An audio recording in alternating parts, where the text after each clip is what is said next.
Real Housewives of Atlanta, Season 7, Episode 1. The link to the full episode is down in the description box below when it is available. Right now, I'm watching it. I'm just recording between commercials. So I'm going to let y'all know what I just saw. First off, they start off with Nene. Nene is basically getting ready for Cirque, what do you call it? Cirque du Soleil or whatever. And they're dressing her kind of drag queenish, and she's talking about how she's kind of awkward when it comes to sex. She can be nude and be perfectly fine with it, but when it comes to talking about sex, she's awkward with that. And they also let her know that she's the first celebrity they ever had, so good for Nene. Now, next is Kandi. Kandi is getting ready for Kayla, which is Ty's daughter, to move in from New York, okay? And she wants Ty to help her clean out the room. And he like, you know what? You're a wife, not anime, and you got to get to it.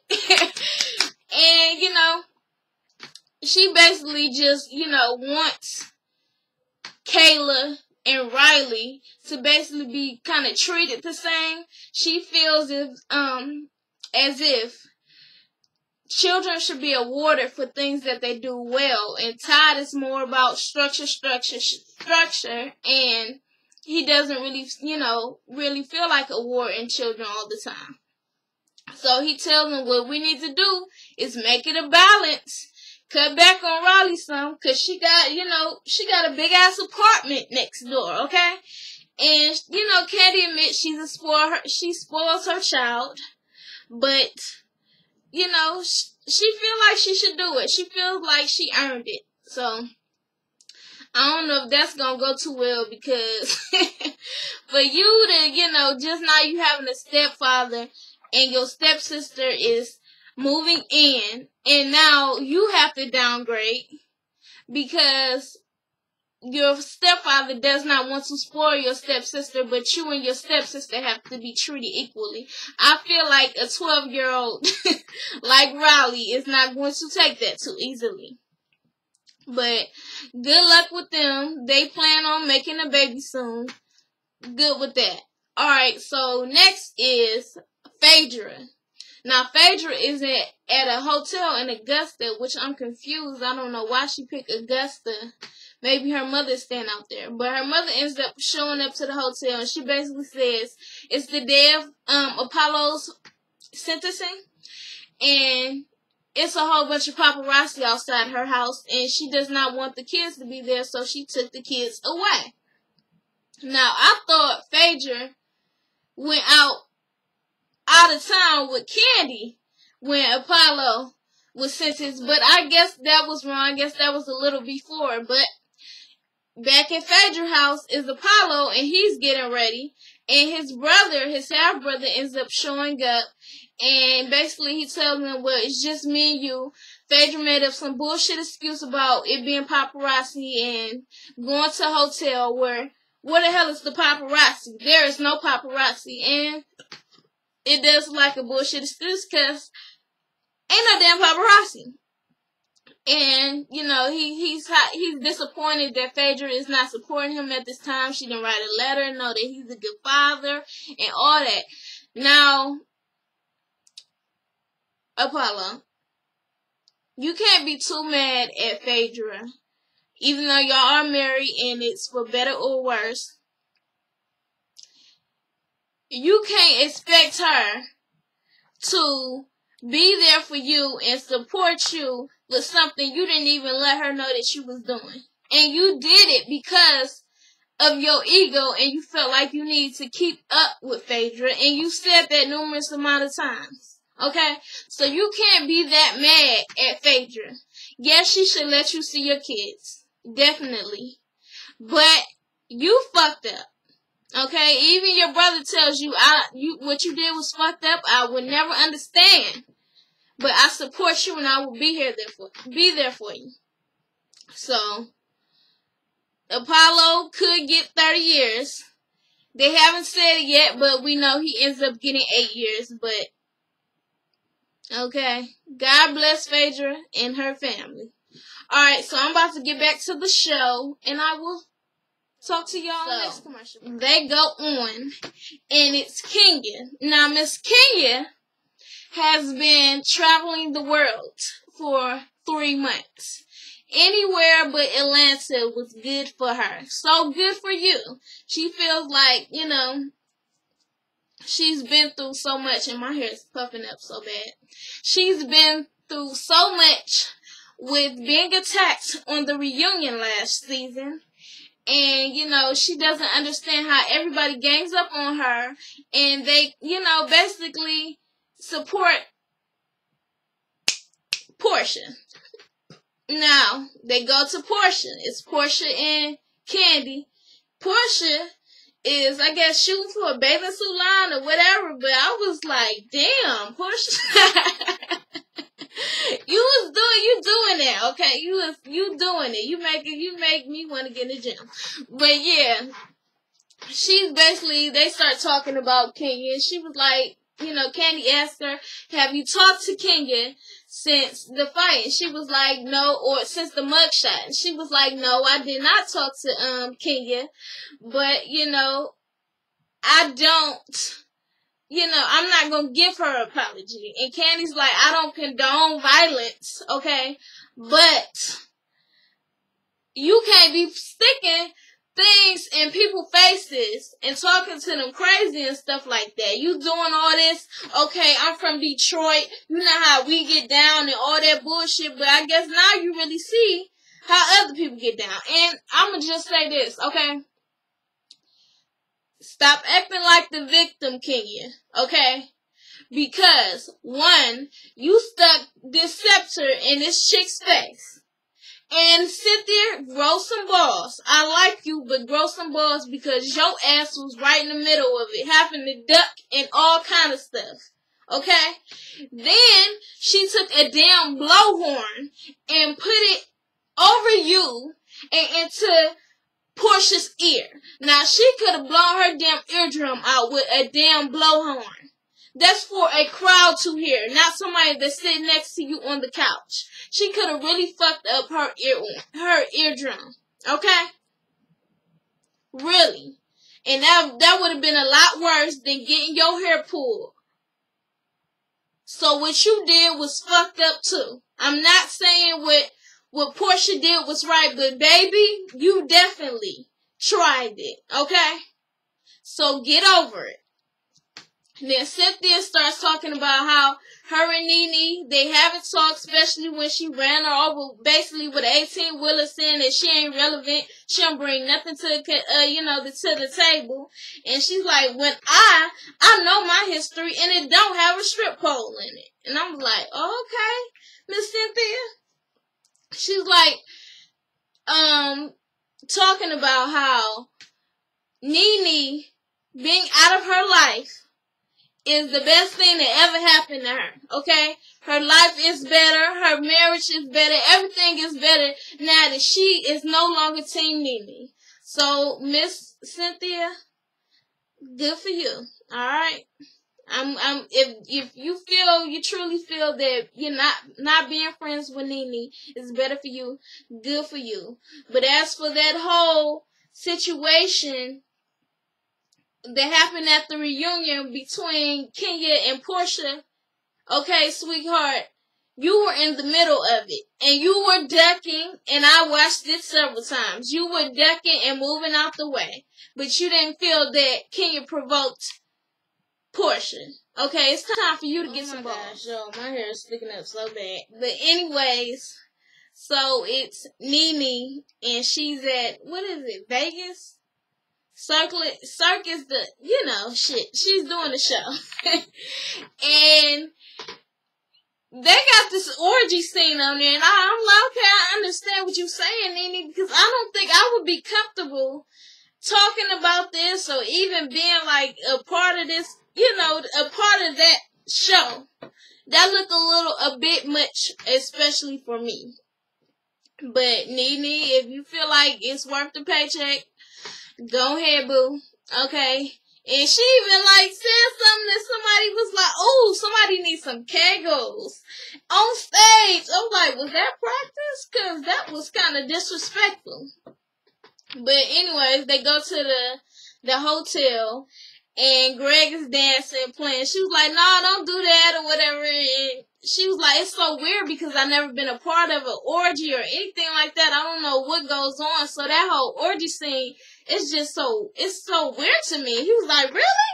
And she was like, yeah, really. What do you mean, really? And he was like, okay, how many people you count in an orgy? And she was like, I don't know, more than one, okay?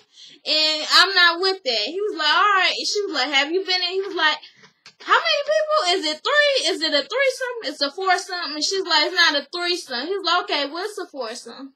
He didn't answer that, but I'm guessing back in Greg's day, he had been in a few orgies, all right? Because he didn't have a problem with it. So then it's, Apollo and Phaedra. Apollo got sentenced for 8 years, okay? Phaedra's nowhere to be found. She's at the hotel, okay? And Apollo ain't seen her, ain't heard from her. And before he even got out the courtroom, it was viral. It was on CNN. It was on all the TV shows, talk shows, everything you could think of. So then it's Kandi and Todd, and Todd is talking to Kandi, and he's like, you know, it's real foul that Phaedra didn't show up. Have you talked to her? She was like, yeah, I talked to her the other day. And he was like, so how do you feel about it? And she was like, are you asking me to betray my friend's trust? And he was like, no, I just want to know how you feel about her not showing up to the courthouse. And she was like, look, that's my friend, and I understand how she feels. And he basically asked her, would she do it? And she's like, well, me and Phaedra are completely different. She's never been to the court, to the jail to visit anybody in jail. I've made plenty of visits to jail to visit my people, okay? So, of course, I would have went to the courthouse, and I would have, made jail visits and stuff like that. But me and her were two completely different people. And then, next thing you know, Ty gets a phone call, and it's Apollo, and he wants to be run again. And, Candy's like, Apollo's my friend and all, but he don't need to be here. He needs to be with his family. You must not know, sweetheart, that he ain't allowed around their family. But God bless Apollo. That's what I'm going to say. Alright, so I'm going to get back to this. So, first off, it goes on to Cynthia and Mr. Peter, okay? And Cynthia is back in her old building for, the Bailey agency, because of course Bar 1 and the building that Peter bought Cynthia was foreclosed on. So thank God she still owned that building and was able to move back in. They're talking about how since Nene's been out the picture, their relationship is so much better. If she was that much stressed on your relationship, you should have let her go a long time ago. Okay, because your marriage is more important than your friendships. Sorry, and that's the truth. Okay?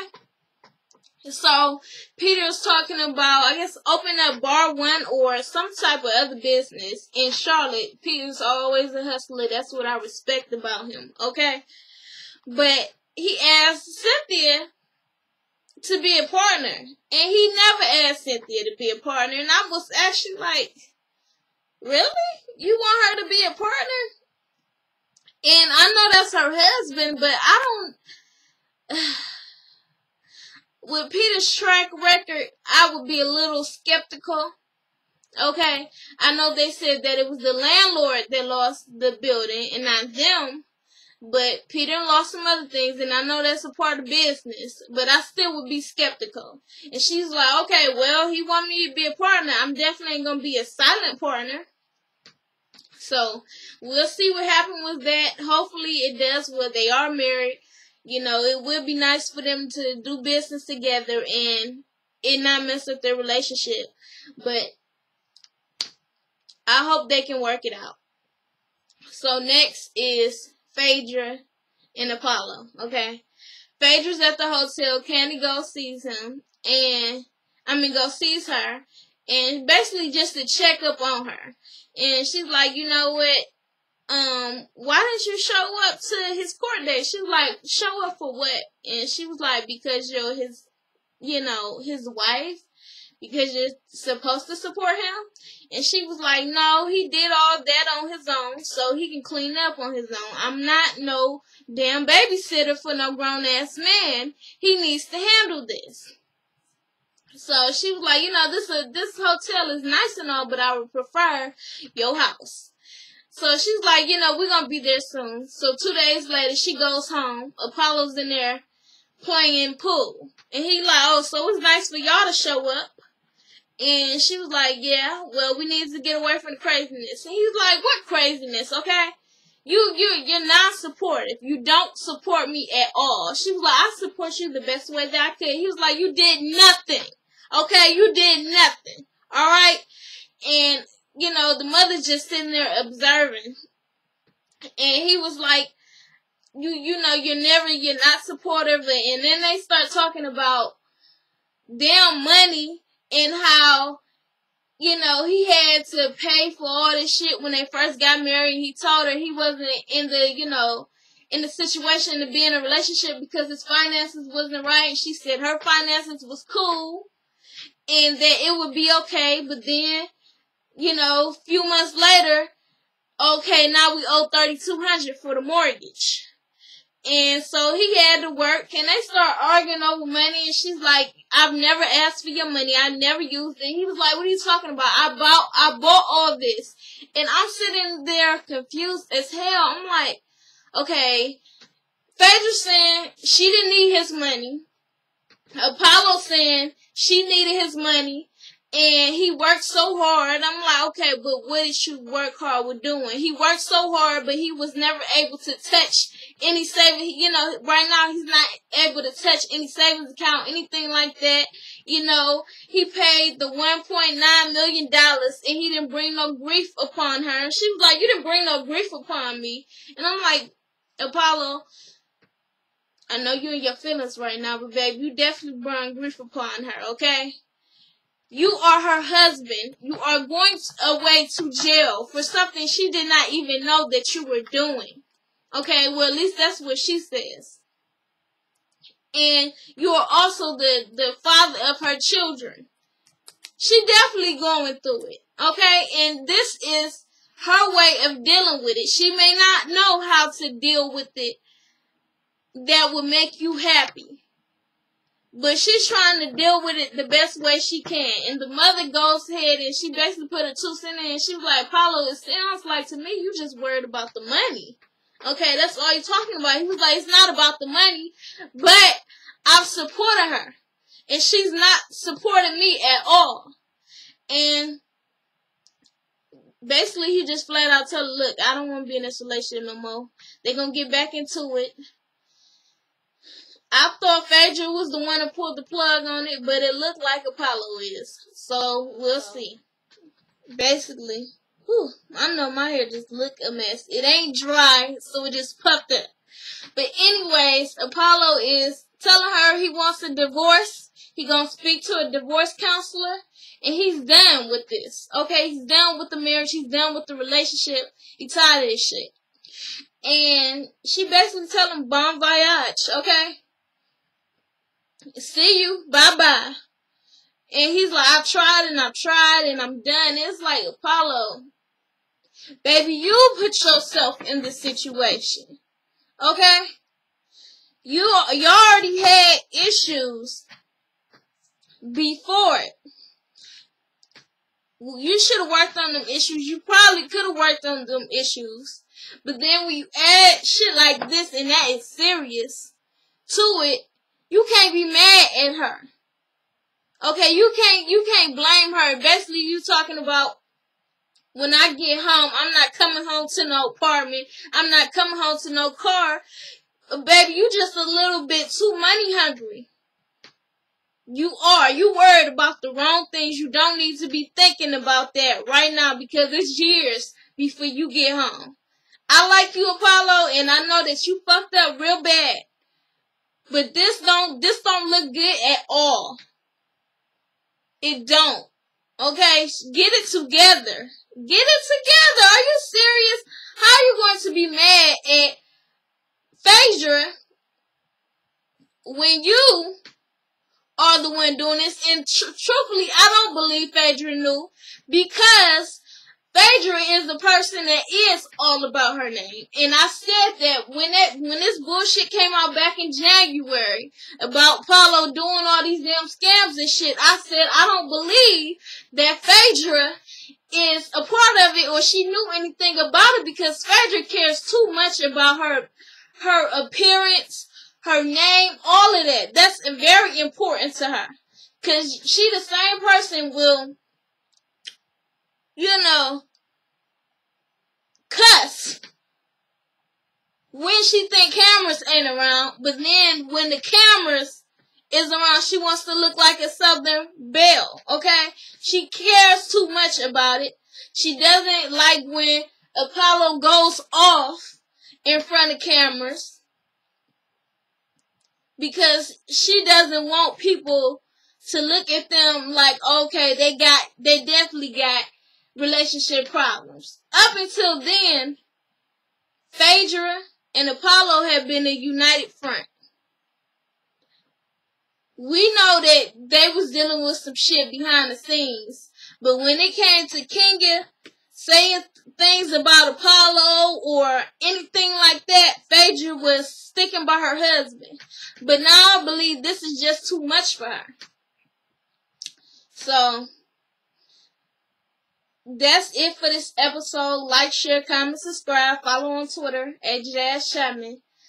I'm doing a fundraiser on Indiegogo. I'm trying to raise $9,960 for my radio show. I'm trying to get it out of this room and into a real commercial office and with other hosts. And I would very appreciate it if people would at least share this video. If you're not going to donate, at least watch the show. Tell other people about it, because it's the Follow Your Dream show, and it's about, just going after your passion and doing whatever you can, no matter what, doing whatever you desire to do, you want to do in life, no matter the odds, okay? No matter the odds.